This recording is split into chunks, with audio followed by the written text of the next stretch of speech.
Oke baik, Assalamualaikum warahmatullahi wabarakatuh. Bapak ibu guru yang terhormat, jumpa lagi di channel Guru Abad 21, channelnya para guru Indonesia, konsisten menyampaikan info valid, komitmen melawan berita hoax.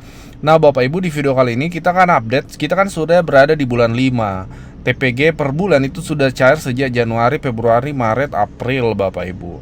Nah jadi kita kan bagi dua skema, Januari sampai April, kemudian kita bahas juga TPG Mei. Untuk Januari April Bapak Ibu terpantau ya, ini terpantau hari ini per tanggal 13 itu ada pencairan Bapak Ibu ya. Nah, ini ada yang kategorinya ASN sepertinya ini karena besarannya di angka 3 juta ya. Ini teman-teman guru menampilkan screenshotnya. Ada yang di angka 1.800.000, berarti ini kategori non ASN. Ini juga ada postingan dari teman-teman. Alhamdulillah TPG non ASN mencair sore ini pukul 4. Ada juga yang dari BSI Bapak Ibu. Ini kalau BSI biasanya naungan Kemenak Bapak Ibu ya, seperti itu.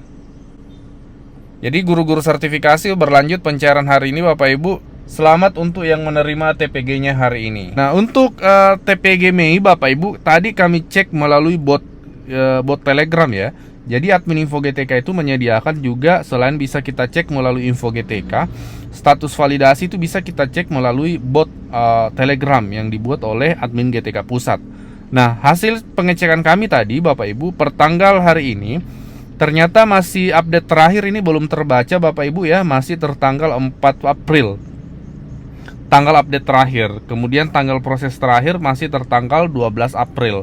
Artinya memang ini masih proses Bapak Ibu. Dan memang sebelumnya admin Info GTK itu menyampaikan, dan ini mengingatkan kepada kita semua bahwa setelah proses penarikan data itu tidak langsung tampil Bapak Ibu hasilnya di Info GTK maupun di Telegram juga termasuk Bapak Ibu ya. Makanya tadi masih terbaca April. Artinya masih memang proses verifikasi Bapak Ibu dan validasi. Di sini admin Info GTK menyampaikan bahwa hasilnya itu hasil cut off bisa dilihat minimal 3 kali 24 jam. Artinya minimal 3 hari dari masa cut off atau masa tarik data. Jadi kita hari ini berada di tanggal 13 ya. Harapannya semoga tanggal 14 atau 15 Bapak Ibu sudah mulai muncul hasil validasi. Karena admin Info GTK menyatakan tanggal 10 kemarin itu dimulai cut off Bapak Ibu.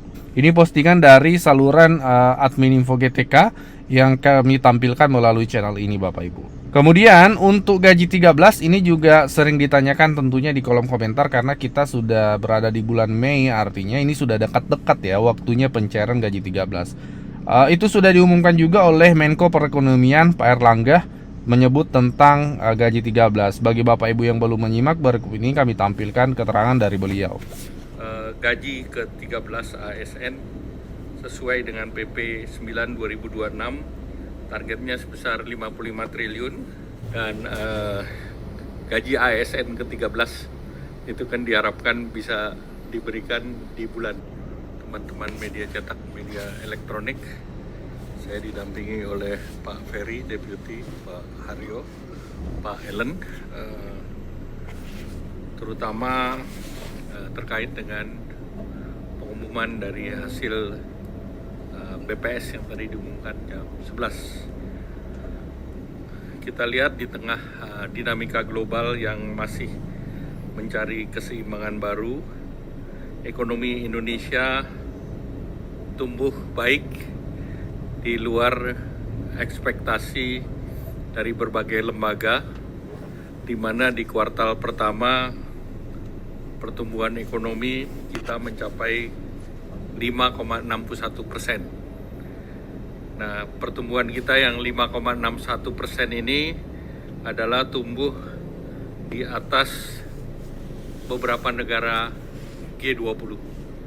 Memang dari G20 ini yang belum keluar India, tetapi di antara negara yang keluar termasuk China, Singapura, Korsel, Arab Saudi, Amerika Serikat, kita yang tertinggi. Nah, pertumbuhan ini merupakan pertumbuhan yang memang pemerintah siapkan dengan berbagai kebijakan, terutama dalam rangka kemarin Hari Raya Lebaran. Kemudian kalau kita lihat konsumsi rumah tangga masih menjadi penggerak utama dengan pertumbuhan 5,52%, dan ini semakin menegaskan bahwa momentum daripada Ramadan dan Idul Fitri serta pelepasan mobilitas itu meningkat dengan tinggi. Di kuartal pertama juga kita lihat belanja pemerintah tumbuh tinggi di angka 21,81%, di mana ini angkanya sekitar 815 triliun. Ini di atas rata-rata historis dan tentu ini didorong oleh beberapa program belanja kementerian lembaga termasuk MBG sampai dengan Maret 51 triliun.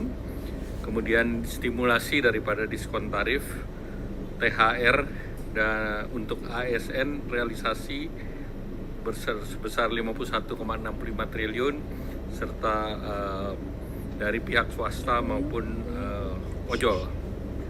Kemudian indikator ekonomi terkini juga prospeknya positif, yaitu inflasi di bulan April ini sebesar 2,42%, kembali dalam bentangan 2,5 plus minus 1%. Kemudian indeks keyakinan konsumen di angka 122,9. Kemudian neraca dagang juga di angka 3,32 billion dan ini surplus 71 bulan berturut-turut. Dari posisi credit growth, ini dana pihak ketiga juga meningkat ke 13,55% secara year on year dan pertumbuhan kredit sebesar 9,49% secara year on year juga. Nah, kalau kita lihat indikator sosial juga terus membaik.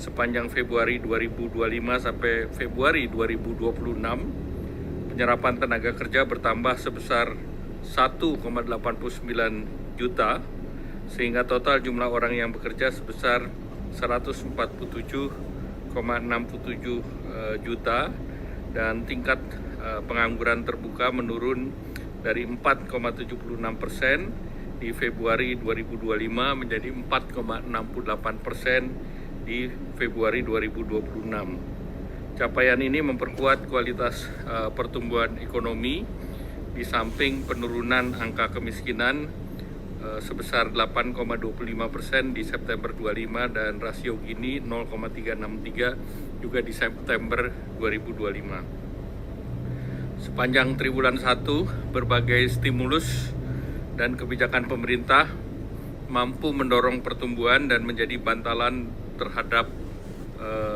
dampak gejolak global, yaitu salah satunya adalah diskon tarif transportasi di Idul Fitri.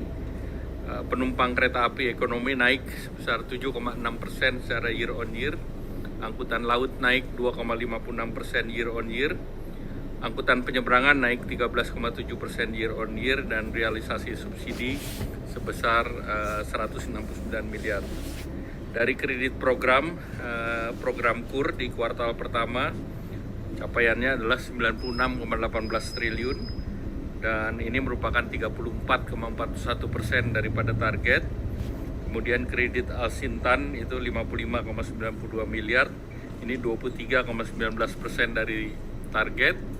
Kemudian kredit industri padat karya sebesar 82,93% atau 15% dari target, dan kredit program perumahan mencapai 14,92 triliun dan ini 42,89% dari target.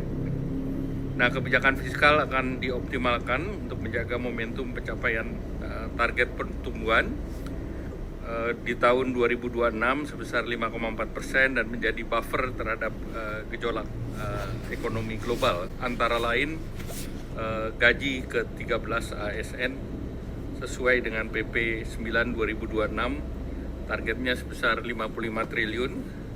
Kemudian akselerasi bantuan pangan April-Juni sebesar 33,2 juta keluarga penerima manfaat. Kemudian menjaga subsidi dan kompensasi energi APBN 2026 sebesar 356,8 triliun. Kemudian revitalisasi sekolah atau satuan pendidikan sebesar 13,5 1,4 triliun dan implementasi 3 juta rumah FLPP dengan alokasi anggaran 37,1 triliun, bantuan stimulan perumahan swadaya sebesar 8,9 triliun dan kredit program perumahan dengan plafon 34. Basis daripada belanja pemerintah kan rendah dan tahun Q1 kemarin belanja pemerintah menjadi penopang dan ini juga akan menjadi penopang di Q2, terutama juga kita menjaga daya beli daripada masyarakat dan gaji ASN ke-13 itu kan diharapkan bisa diberikan di bulan Juni. Nah itu juga salah satu penopang. Kemudian beberapa insentif sedang dipikirkan oleh pemerintah. Nah salah satu juga untuk sektor misalnya di otomotif dan motor. Nah ini nanti kita akan laporkan kepada Bapak Presiden. Sebelum lanjut, kami menyampaikan kabar baik bahwa telah rilis produk digital terbaru kami, yaitu 200 template PowerPoint siap pakai untuk guru.